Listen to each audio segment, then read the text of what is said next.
Thank you all for joining us. Here, we're going to talk about some GX certification exam tips, tricks, techniques, and all of that jazz. We're going to do a little bit of screen sharing on this, as well as a little bit of video. I've got some props and such that I'll be holding up to the camera and so forth. Should be a good time. Let's just dive in, shall we? So, if you don't know me, I'm Matt Toussain. I am the founder of Open Security, and I am an instructor with the SANS Institute and the author of the Security 460 class. Security 460 also happens to have a GX certification exam now, and I was a master's grad from SANS Institute as well. So I've done a couple of these certifications. In fact, if you can tell by the number of indexes that I got here, I've done too many of these certifications. And so hopefully I'll have some tips and tricks for you that should help you in your own certification goals and objectives and endeavors as you go forth. First off, on certifications, in the information security community, you may be one of those people who absolutely hate and despise the way that we do certification. Alternately, you might be one of those folks who just really love them. That's fine in either camp. That's actually not what we're going to be talking about here whatsoever. You see, love them or hate them, despise them or adore them, for better or for worse, the way that we do identify and track talent in cybersecurity as a field is generally bound underneath this umbrella of certification. Not saying that's the right way to do it, not saying it's a great way to do it, but I am saying that we do that. And as a result, there's value in you getting these certifications, right? So one of the things that I'll see on Twitter very often is somebody will come out and say, hey, what certification should I get? And then what they're actually asking, though, is what career vector, what path, what should I learn? And what we need to do for this conversation specifically is we're absolutely going to abstract the idea from gaining knowledge and skills and gaining certifications, because they are not one and the same. It is entirely possible that in your journey to becoming certified, you pick up some skills, but that's incidental to the certification itself. So if we look at certifications, the value that you're getting here is not the skills that you acquire along the way. While you may get those skills, it's much like compliance, right? Compliance is meant to do good things, but oftentimes, if we look at the way that organizations actually implement PCI or HIPAA or whatever it might be, the reality of the circumstance isn't the ideal. And certifications are most certainly that way too. And so as a result, if we go into it with that understanding, we'll be able to do and accomplish a couple things. A, we'll be able to focus in on the actual value prop. And that value proposition for you is walking away with a certification, period. Right? And two, we're also going to be able to identify that if skills acquisition and certification acquisition are not one and the same, we're going to be able to be good custodians of our own time, right? So what is the perfect score on a GX certification exam? Well, it depends on the exam because they each have different cutoff levels. But if you take the GEVA, that's the Vulnerability Assessment Certification, for example, I believe it's a 69%, something like that, very, very close to that. And so what is the best score? It is the minimum passing score, because what does that mean? It means you have done exactly the minimum required to acquire the maximum value that you were seeking to in the first place. That's getting that certification. Now, should you maybe want a little bit higher than that? Well, yeah, because you don't want to have to take the test again, right? So anything we can do to maximize our confidence going into the test, it's going to be fantastic.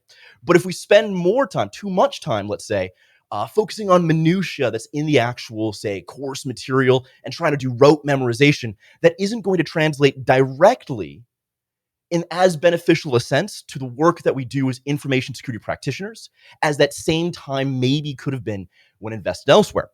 And so what does that mean in the end? It means that certifications are a challenge and an endeavor that has value. And our time is also something that is valuable to us too. So what do we want to do? We want to get in there, we want to kick that cert, and we want to walk away with it. And then we want to be able to move on with our lives and continue to grow as information security professionals. And so if I want to maximize my success potential, my opportunity, when it comes to acquiring a certification, what kind of techniques might I go about performing in order to, again, maximize my potential for success while minimizing the effort that I need to, say, put forth on any individual given certification? I'm not saying put forth, again, as growth as a professional. I mean, against studying for any individual certification. If you spend 5 years studying for the CEH exam, guess what? I'm sorry to tell you, you probably wasted a lot of time and you could be much further along if you hadn't done that. Contrarily, if we spend no time whatsoever, we might not walk away with that certification. And are there techniques that we can use to maximize the benefit of the time that we invest and maximize the profit that we're able to walk away with at the end? And if you ask basically any SANS instructor out there, when it comes to GX certification exams, we tend to recommend this process called indexing. And those were some of the things I was holding up to the camera before. An index, like let's say this one right here. Why do we do this? Well, so GX certification exams are open book. I know, right? They're open book. And so a lot of people will look at this and they go, oh gosh, these are paper certs. They're not good certifications because they're open book. I actually take significant exception to this. I do not think that that is accurate at all. And the reason why is because the real world is also open book. I mean, in my class, right, 460, the very last slide of every single day of the material includes my personal contact information. And I tell everyone, if questions come up at work or in the office after the class, reach out to me. We're all in the community together. I will be your open book. I am more than happy to dive in and do that, right? And is that cheating? No, of course that's not cheating. We got stuff to do. And we got ransomware hackers that we got to keep off of our networks. So any resource that's going to enable the success there is obviously a right choice. And so I actually don't have any problem with GX exams being open book. I think it's perfectly, I think it's great. I mean, what you're going to have to memorize exactly the verbiage of maybe some command line thing in a Nmap cheat sheet somewhere. What benefit does that serve? I mean, if you know what's possible and you can Google for that, you get the answer and you move on with work. And so I don't think there's a problem with them being open book. But because they're open book, it does in fact engender for us a potential opportunity, let's say, to hack the exam. This isn't a free lunch by any means, but it does mean that if it's open book, it's not just the books, but it's also whatever other resources we perhaps bring in. Consider this. Let's say that this GX exam is open book, but not time limited, as in you have infinite time, you've hacked the planet, you've hacked time, and you are ready to go on this exam. And so for every question, you go through and you read all 5 books, all 6 books for every single question. Are you going to get 100% on that test? Yes. Is this going to be a very, very long test? Absolutely, it's definitely going to be a very long test. So just like the real world, this exam is open book, but it is time limited. And so if we look at 5-6 days of material with like 120 to, I don't know if it's 401, 300 different slides of just content, right? That is not something that's feasible within the time that is allotted for that test. But if you were able to hack time, you have a perfect score. So what are we looking at here? What we see here is that anything that we can do to hack time to make looking up an answer during the test faster will allow us to essentially get free points on the exam. So let's say we got a 60-question test and we have 120 minutes to perform that exam. What does that mean? Well, it means that if I needed to look up every single question on that test, I have 120 minutes across 60 questions. So that means if I could theoretically perform my lookups in 2 minutes or less, I can look up 100% of the questions on the test. Mathematically, that's true. Now, if I've got 5 stacked pages of material and I'm looking at, like, let's say note sections here. So let me pull up a little slide. This is a slide from the 460 class. And if I scroll down here to that slide, what you'll see here is that you've got your standard slide. You got some bullets on that slide, maybe some imagery. And then below it, you have these note sections and so forth. Now, what does that mean? Well, if let's say the question that we're trying to look up, the answer to it is maybe in the title or a bullet in this slide, the likelihood is even with 5 books of material, if the question's asked something about vulnerability scanners, the day 3 of 460 is vulnerability scanning. So you probably grab that book and you start flipping through. Do you have a decent amount of likelihood of being able to find the answer if you didn't know it during the actual test? Yeah, perhaps. It's not that bad. But if we're looking at the notes here, what's the likelihood of you being able to read through and skim the notes and find some answer hidden in the dregs of the note sections on one of these slides? Yeah, that's not going to happen. Certainly not across 120 questions in 2 minutes per. No, that's not happening. We're probably talking about 15, 20-minute long lookups here per question if we have nothing to help us parse there. So what is our objective? Well, first off, we can see immediately that our primary objective here, our primary goal, is going to be hacking time. All it's going to be is taking that 15-minute, perhaps, lookup, and if we can tune that down to 2 minutes, boom, that's a big win. But let's not ignore how powerful the math is here. For example, let's say I have 60 questions, And if I look at a question, perhaps, let's actually pull up a question here. Perhaps that question is multiple choice with 5 answers, A through E. Okay, and they are multiple choice questions by and large. Some of the newer GX exams, they do also have lab sections. I'll talk a little bit more about that at the very end. But right now, we're just going to focus on the primary components of the test, which is going to be multiple choice. And so if we look at this, we already immediately, if we put on a blindfold and we just try to pin the tail on the donkey here, have a 20% chance of success. Multiple choice. Okay, so far so good. So blindfolded, 20% on the test. That's not quite where we want to be, but we're almost a third of the way there. Okay. Let's think about these lookups real quickly. I'm going to be looking up something on a test where this is the question. It says, the test is asking about remote exploitation frameworks. And it's multiple choice, and here are the 5 potential answers that it's providing us. Well, what am I going to look up? The answers, right? I might look up Nessus, Ettercap, Immunity Canvas, Saint, Cobalt Strike. So right here, I already have 5 potential things to look up. But it doesn't just end there. For example, the question's also asking about exploitation frameworks. So maybe I look up the term RCE, remote code exploitation, remote code execution technically. Or maybe I'm looking up a different exploitation framework like Metasploit, which isn't actually listed in the question answers. So we're already looking at this, we're saying 5, 6, 7, 8, maybe 10 different lookups potentially per question times 60 questions. What is that? That is potentially upwards of 600 lookups on a test.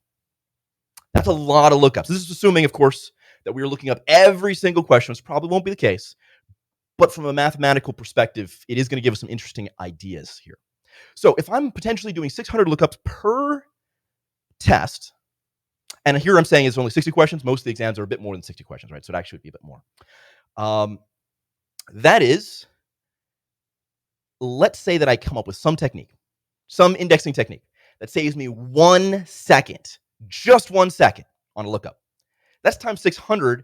That's 600 seconds. That's 10 free minutes on the test. So if you come up with a technique that saves you 1 second per lookup, you suddenly just got 10 minutes on a test. And if we're looking to get our lookups done in 2 minutes or less, what is that? That's 5 free questions. Boom, 5 free questions because you saved 1 second on a lookup.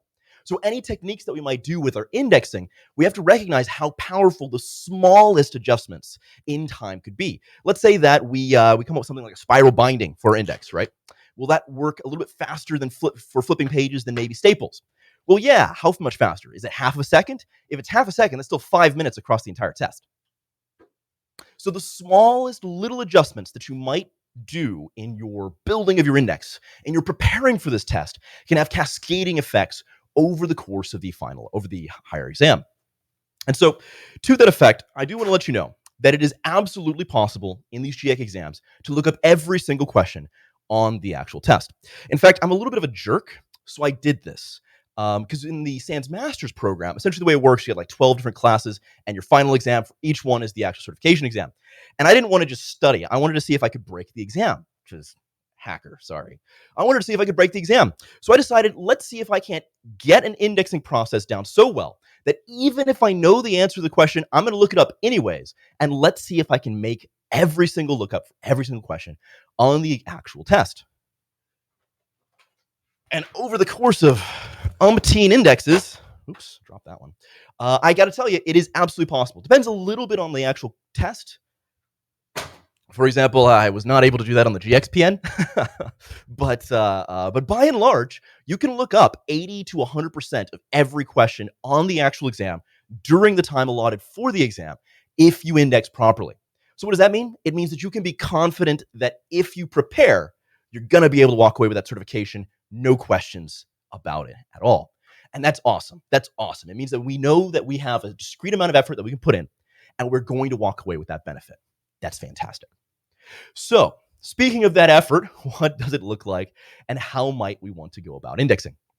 Let's take a look at a couple things that you could leverage in order to make this process perhaps a little bit more efficient, both from a time perspective and an accuracy point of view on the actual exam. So, here is an index. You might notice there's a bunch of things that I've done with the index to make it snazzy. But it's not actually as difficult to accomplish as you might think. This index also appears to be quite large. I wouldn't necessarily recommend making your indexes this large by and large. For example, by comparison, this index this is for the GCPM, is much, much shorter. Why the disparity in size? Well, this is for the GSE exam, which is actually 3 different exams in conjunction. 504, GCIA 503, yes, and 401. So this is actually 3-in-1. That's why it's so thick. So I don't think that you need to make an index that's going to be this thick. Also, what I tend to observe is that when people go out and they make their first index, they put huge amounts of effort into that index. And that's fantastic. That's absolutely fantastic. But then as people make more indexes over time, study for different exams, they're like, I didn't quite need to do that much effort. And it slowly, becomes less and less and less over time. And that was true for me too. And I think that that's actually a good thing. I don't think that your index needs to be perfect. For example, consider the Pareto Principle. It's often referred to as the 80-20 rule. For example, the first GIEC exam that I took was the GCIH 504, which is why this thing is so darn thick. And I indexed everything. Like if it was there, if it was a proper noun, it was in my index. I could look up everything. And I also spent a lot of time building description fields into my index as well. So you might see something like this when you start indexing. The title that you're indexing, a description about what that is, page number, book number, where it's found in the actual course material. And what I found is that since I put so much effort into my descriptions, I can actually show you one of those here, I suppose, in this actual indexing process, let me change the exposure just a touch. I was actually able to find the answers to a good 20% of the test questions during the actual test in my index without having to look them up in the book, which is pretty fantastical, right? So your index is so good that 20% of your lookups, you don't even need to look it up in the book. Imagine how much time that saves, right? If we're just talking about like 1 second improvement here, 2 seconds improvement there. If I can do the lookup, open my index, flip right to it, and it's right there, and I don't even need to open the book, that is a lot of time savings, which is pretty darn cool. But on the other hand, I started to do this less and less. Why? Because it takes a lot of time. So 80% of the time I would be investing in building an index would be here in this description field stuff. When, I was only getting 20% of value from that. Alternatively, 80% of the value that I was looking for just comes from title, page number, book. Boom. And that only took 20% of the time. It's that 80-20 rule. Recognize that your time is valuable too. And so how deep do you need to go through your index? Not very for the most part. And we'll see some ways to test if you've gone deep enough here in just a little bit as well. All right, so on to indexing. The first way that I see folks index, particularly in the first index, is they will open up something like Excel and they'll spreadsheet that sucker out. So say title, description, page number, book number, and then they will sort the columns by alphabetical and print that sucker out, staple it together, and in we go to the actual index. I do not recommend doing it this way for a number of reasons, but I've actually seen people take GIEC exams and fail the exam, not because they didn't know the material, but because their index was actually a negative time savings problem. What does that mean? Negative time saving? Is that a thing? Yes. So the index was actually slowing them down as opposed to just taking the test the way it was designed to be used. And here's why that happens. This happens I don't want to say super frequently, because when you make this mistake, you will never do it again. But you also don't want to make this mistake. You see, if we're doing a lot of lookups, right, 600 perhaps per test, what's happening? We're flipping through pages, right? We're flipping through pages really fast. And what happens to staples when you do this? They come loose. Yes, absolutely.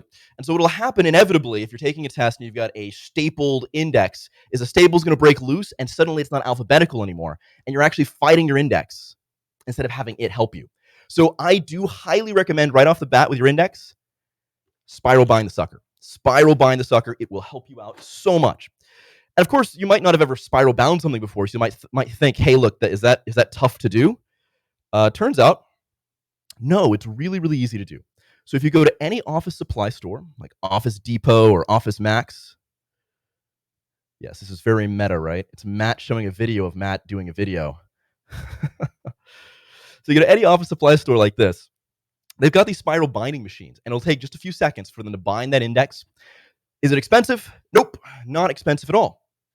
In fact, an index like this one, if I were to go to Office Max and print it out there, and buy these nice colored tabs with a cover sheet, all right, so a plastic cover sheet, and get it spiral bound, That whole thing costs about 12 to 13 bucks. The whole thing. Unless you print it in color. This one's in color. If you print it in color, it's going to be like 25 bucks. Oh my gosh, color's so expensive. But at the end of the day, we're talking about a GX certification exam. I don't think that that's really, I think it's to your benefit. I don't think it's really that big of an ask. You should totally get these spiral bound. Like, absolutely get these suckers spiral bound. Because the staples won't rip out, that's one. But two, this flip speed is also really fast. Like, it's a much faster than with staples when you have it spiral bound. So you're going to be saving, again, about half a second on each lookup just because you spiral bound it. So if you just, that's a free like 5 minutes on your test that you just get back because you spiral bound it. That's a pretty easy sell right there. Okay, next thing. What about those tabs? These tabs are extremely, extremely useful. If it can focus for me. There we go. Yeah, these are just alphabetical tabs. You can buy those, again, at any office supply store. And the idea here is, let's say that I'm looking up Nessus for that Nessus question back there, right? All I do is I grab N, flipped, and I'm there. Scroll down, scroll down, scroll down. Nessus, answer the question. Or grab a book, look it up, whatever it needs to be. These things will save you a good 5 seconds per lookup. Right there. The other thing that's really nice about this, you ever seen somebody like when they read, they lick their fingers so that papers will stick to their fingers so they can flip the pages a little bit faster? I'm not saying that you should do this, but what I am saying is that people do it for a reason, right? Because paper tends to stick to each other. If you've got these tabs, it will prevent the paper from sticking to each other, right? So I can just open it and I can knock it over one way or the other. And that actually saves you a significant amount of time too. Here we're talking about like 0.3 seconds on a lookup that you're saving by that. But I mean, everything counts, particularly over time. And especially if I don't have to study an iota more and I still get that benefit. That's pretty fantastic. Let's see here. Yes. Cover sheets. So one of the things that you'll see in a fair number of SANS courses is they have cheat sheets. Like this one right here. This is a TCP/IP cheat sheet. One of the things that you can do after when you're binding your index like this is you can just right after Z, maybe put something in like an appendix, because you can bring in any material that you want in this exam, anything that you could possibly want. And that can include those cheat sheets. For example, on the GCIA certification exam, there's a lot of TCP/IP stuff that you'll be doing, base 16 math, all of that kind of stuff to convert ports and hex and all of that jazz. Well, that means you might be referencing the TCP/IP cheat sheet on a regular basis. How do I get to it from here? Got my index open. How do I get to it? Close it, flip it. It's right there. So if you're using a clear cover sheet, that can be helpful too. Though I will note that the opaque cover sheets tend to be a little more rigid. So if you're more concerned about the longevity of your index over time, you could go with a opaque one as opposed to a clear cover sheet. Your call. And speaking of which, so in the case of this one, when I took the GSE exam, it had been years and years since I had taken the GCIA. And SANS authors were very big about keeping our material as relevant as possible. And in the intervening time, that class had changed significantly. It got Zeek, and before it was just Snort. And I had never used Zeek at the time. It's a great tool. I've used it like crazy since. But at the time, I had never used that tool. And so I said, you know what? I'm not going to study for this because I'm lazy. And so what I did in this appendix that I made is I just took the Zeek manual, Bro at the time, and I literally just printed out the Bro manual. Yeah. And here's why I bring that up. If you index properly, you can legitimately walk into the exam and use the exam as an opportunity to learn the material. I legitimately sat down in this exam and I learned how to use Bro during the exam because I had so much free time, because indexing properly allows that to happen, which is really, really cool. Okay, let's dive into it in more depth, shall we? So if we look at indexing, let's say that we're going to do an index here with something like Excel, just standard spreadsheeting tool. So you see a standard spreadsheet like this. There's actually some downsides to indexing this way beyond, say, stapling and that kind of stuff, right? You could totally index like this and spiral bound it, but there's some other downsides here. And if we're talking about speed improvements, it's important to understand those because then we can get more with less. Firstly, if you notice here, these columns are really long. There's a couple things going on here. It's easy for your eye to lose track of where you're reading. Let's say we're following along with a text here. reading. It's really easy for your eye to lose track of where you are. So that's not very good. But also, and this is a speed reading technique. If you ever studied speed reading, this is one of the things that they'll tell you. The thing that slows you down the most when you're reading is eye tracking movement. So we're going to go initial, barrier, in, some, networks, right? Word. If you're learning speed reading, what they'll tell you to do instead is to snapshot. So your eyes go straight to the middle, and then you peripheral, snapshot, peripheral, snapshot, peripheral, right? And then you go line, like that. I personally don't like to read this way because it gives me a massive freaking headache. But what we can see by doing it in something like Excel, automatically your lines are going to be really long. So whether or not you're doing speed reading techniques left, right, or center, you are definitely getting all of the downsides of having long eye tracking just because of how your index section printed out, which is one of the reasons we tend to recommend using columns instead. For example, this here is a tool called Voltaire. It is open source, it is free, and the open security team, especially Peyton, are being really active in contributing to the product and making it better and better over time. But if you want to use this for indexing, you essentially go in, you write up a bunch of stuff for your index, and then you can click Build Index up here. So this just creates for us an index like that, and you can see it's automatically formatted these things into columns. And what this essentially allows us to have is the benefit of those kinds of speed reading techniques without having to actually do it whatsoever. Because you notice your eye tracking here is going to be a lot shorter. Now, this is a big deal. Actually, it's a bigger deal than you would expect. This will save you a good almost a second on a given lookup because it's so much easier to see things. Same is true of this little bolded text here. So it takes the title and it bolds the title. Well, if we're looking at a standard spreadsheet, right, what are we actually looking for here when we're doing a lookup? Well, we're looking at the title, but in Excel, there's nothing here that's going to make this stand out. Can you do color coding with Excel? Yes, you can. Of course you can. But we need something to make these titles and such stand out. And here Voltaire does that automatically by bolding these. This saves a bit of time as well. And the next little bit is book number, page number. So we look up something, cacti, book 1, page 206. And then maybe a little description about what that actually is. This will allow you to post-process through Word, which is also quite useful because as you go through and you index a bunch of things, what you're going to find is, hey, I'm writing a lot of stuff and I'm going to be making a lot of typos as you go through as well. Word has got autocorrect, and evidently I didn't know how to write the word assumption like 5 times in a row. Oops, embarrassing, but we can fix that as a post-processing step in our index before we go out and publish or print it and such. And it'll also take things like symbols and it'll separate those out as well. Okay. Now let's talk about a couple additional tips and tricks that you might do here.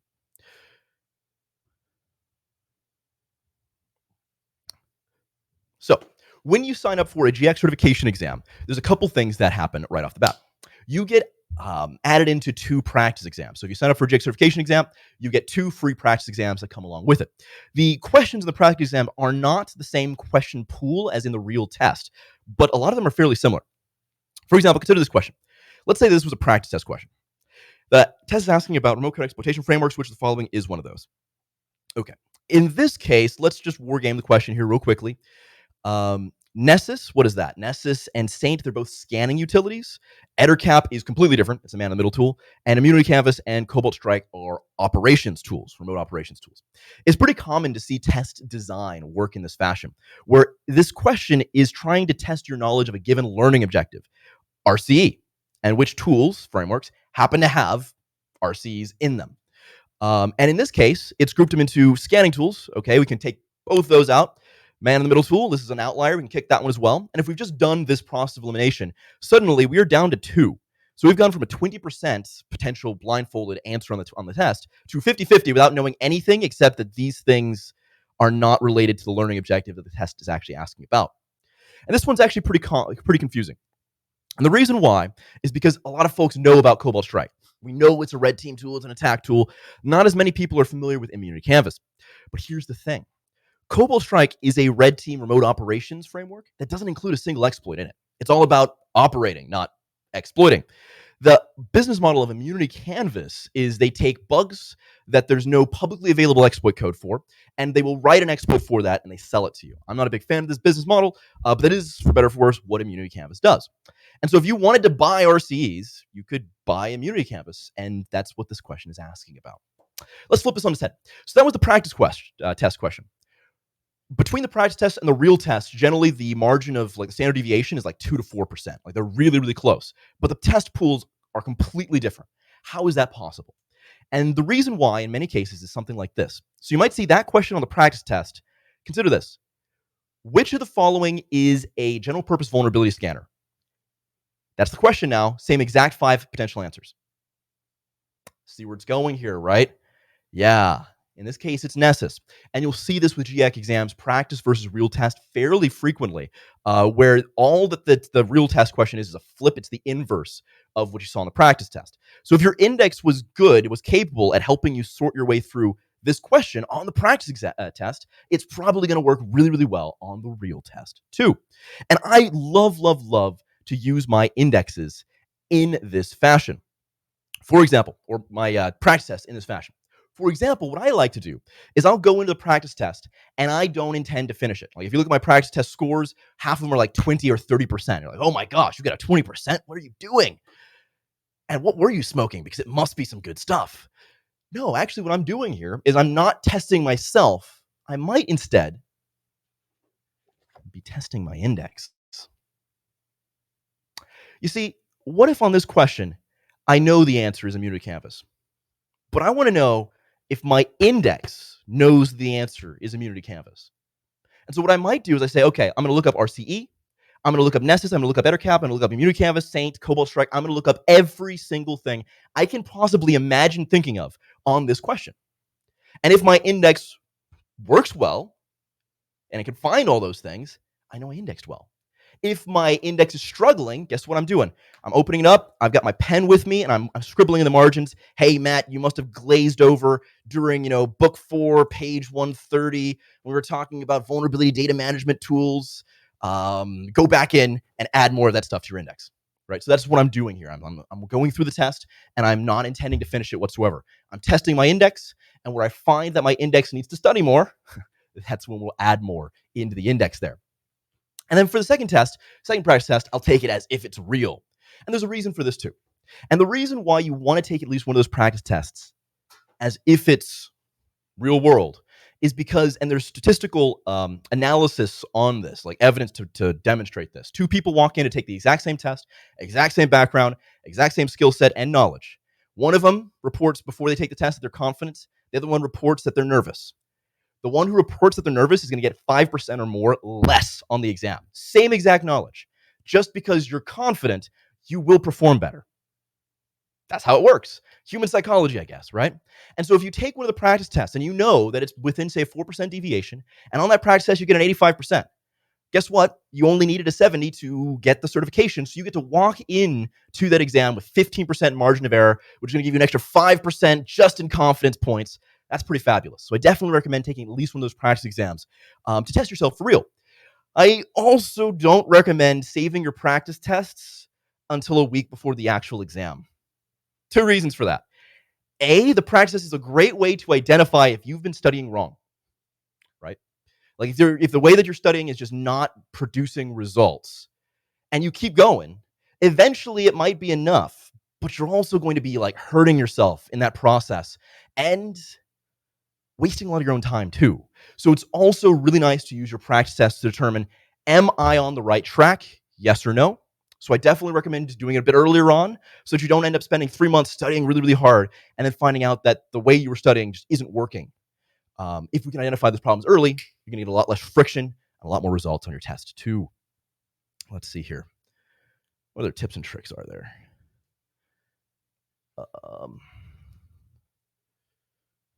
Yes.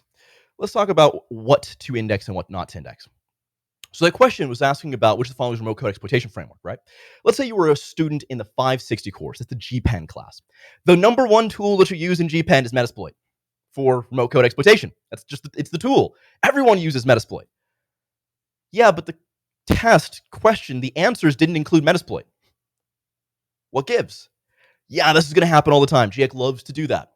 So, should you index Metasploit, yes or no? Look, if you've been in 6 days with me at 560 and you know what Metasploit is, at the end of that, I did something very, very wrong as an instructor. Or you were high the whole time. I don't know. But at that point, if you don't know what Metasploit is, we got some other problems. So you might be thinking, hey, look, I know what Metasploit is. I don't have to index it. I would caution you on that, because let's say that we have this question. And let's say that immunity canvas only listed in one place in the entire class, and I missed it. I missed it. It's not on my index. Well, what might I look up instead? Is it really likely that Metasploit, which is an RCE tool, is really close in the book material to the other RCE tools, particularly the intro to Metasploit part? Yes, absolutely. So don't index the things that you think you might not know. Also index the things that you know, because they can serve as pointers to the places in the material where there might be things that you either don't know or that you missed in your indexing process. So index the things you know and index the things that you do not. In the case of Voltaire, you can also index something multiple times. For example, if I've got Metasploit in 3 different books in the material, I can list Metasploit, Metasploit, Metasploit. It'll alphabetize them all together. You'll just see the different page number, book numbers, and description for each one of them individually. Also, here's a trick that I like to do. What I will often do is I will index by title with a hyphenated what this is about. So example, here you see captive portal dash exploiting web authentication, and then captive portal dash user impersonation. So different things related to captive portal use in the material. So I might say Metasploit dash intro, or Metasploit dash payloads, Metasploit dash client side exploitation, something like that, right? And then so when we do our actual lookup in the index, we see Metasploit, Metasploit, Metasploit, and we know exactly which one is related to the question that's being asked. And so we don't have to look up 3 different places in our actual book, and that'll save you a little bit of time on your indexing process as well. All right. Let's see here. Finally, let's talk about some resources. So if you go to Voltaire, we're trying to collect as many of the resources and strategy guides and such on studying for GX certification exams that are on the web. And so if you go to the resources tab, you'll see resources not only by us, but also resources by other folks like, let's say, Leslie Carhart's Hacks for Pancakes blog. And the reason why I think this is important is because what we just went through is my strategy for studying for GX certification exams. And in the case of Voltaire, there's over 6,000 people who've used the tool now to achieve success in GX certification exams. So I think it's a pretty good strategy. I'm a little biased though. And the thing is, what works best for me is not necessarily going to be the thing that works best for you. What works best for you probably won't be the thing that works best for me. For example, Leslie, this is a very, very nice blog post, by the way. I highly recommend giving it a read through. But one of the things that she likes to do is she likes to tab out her books like this, little sticky notes, and then she'll write in those sticky notes what the purpose is of that section of material. This does not work for me. And the reason it doesn't work for me is because I'm OCD. So if I'm on a test, you're going to be flipping back and forth through these pages, right? And one of these sticky tab things is going to fall out inevitably. Is that a big deal? No, it's not a big deal. Unless you're a weirdo like me, because I will sit there and I will stare at that gap. I got to grab the book, do another lookup. I grab the book and my eyes immediately go to that gap. And I'm like spending 5 or 6 seconds shaking in fury at the tab that got unstuck and like trying to lick it and put it back in because I'm a weirdo. Yes, I know. And so as a result, doing this, it'll actually slow me down.